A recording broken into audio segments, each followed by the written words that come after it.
أيوب بوعدي لاعب في العمر ديالو 19 سنة كيلعب في فرنسا. القيمة التسويقية ديالو 55 مليون يورو. 55 مليون يورو.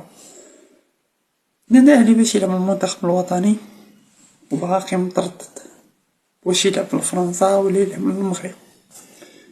مشى عندو الركراكي، مشى عندو محمد وهيب، تكلم مع أشرف حكيمي وباقي ما اتخذش القرار واش يلعب لفرنسا ولا المغرب.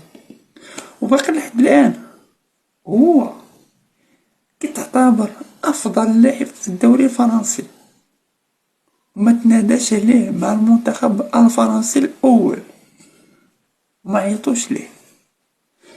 هنا كمغاربة كنقولو اللي بغا اللي تنادى عليه المنتخب الوطني وجا ولعب مرحبا به، اللي بيبقى يتردد